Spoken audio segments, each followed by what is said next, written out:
हालिया दिनों शदीद बारिशों के बाद सब डिवीज़न गूल में किस तरह की सूरत हाल है, इस सूरत हाल जानने के लिए कश्मीर उज़्वा ने आज गूल के सबसे आखिरी इलाका इंद का दौरा किया, क्योंकि सब डिवीज़न गूल के इंद इलाके में कई रोज़ों से लगातार एक पसी गिर आई थी, जिसमें तकरीबन आधा दर्जन से ज़ायद रिहायशी मकानात जो है उसके ज़द में आए थे और इसमें एक नियाबत भी आई थी, जहाँ पर उनको दूसरी महफूज मकामात पर मुंतकिल किया गया था। पाल राशन रोजने का ये सात गर दह बागार रात रोजान रात के सामने मज आव ये लस कूद गर नब गो न हस्पताल में डॉक्टर न क्या बहुत परेशानी कम बीमार है रात सुकित शहीद रोड ते बंद रोड ते बंद गूल बंद चारों तरफ गसो कोड बोजा मशीन योर का। ये पसी आज 4 दिन से पीछे से चल रही थी और आगे मकान तकरीबन भी 5-6 मकान इस पसी के ज़द में हैं। तो यहाँ से डेरे उठाकर दूसरी जगह पर तैनात किए हैं, मकान खाली किए हैं, माल मवेशी यहाँ से उठाया है। हम एडमिनिस्ट्रेशन के इंतज़ार में आज 3 दिन से हैं, कहीं भी एडमिनिस्ट्रेशन कोई भी यहाँ नहीं आया, तो ना किसी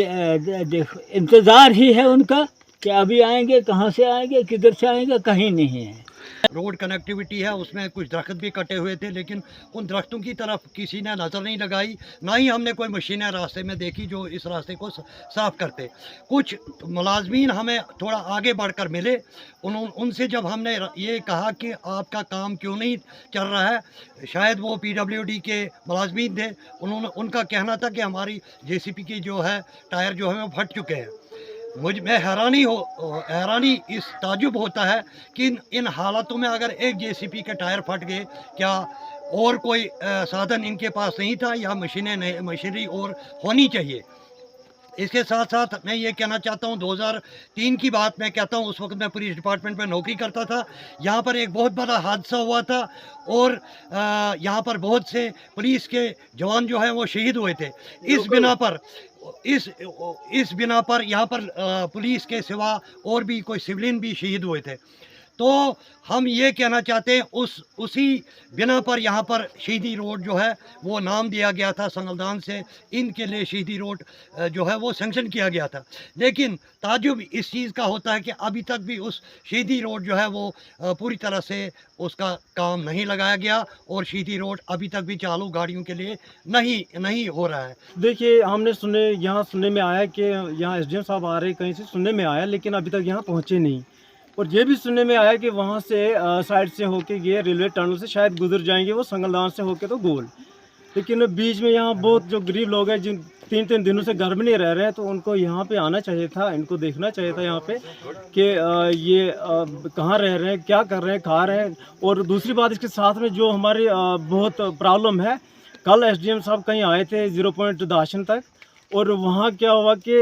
SDM साहब ने गाड़ी मोड़ी तो पीछे 2 मशीनें उन्होंने कहीं उसके आगे चल रही थी और साथ में ही वो उसके पीछे मोड़ करके तो मशीनें वापस चलेगी। बाई द वे यहाँ पे कोई ऐसा प्रॉब्लम हो जाए, कोई बुज़ुर्ग बीमार हो जाता है या कोई लेडीज़ ऐसी डिलीवरी केस हो, तो उनको कैसे उठा के लेना है, यहाँ से चारों तरफ रास्ते बंद है। कि आपको पता है कि अभी रिसेंटली काफ़ी बारिश हुई है इस इलाके में। सब डिवीज़न गूल की अगर मैं बात करूं तो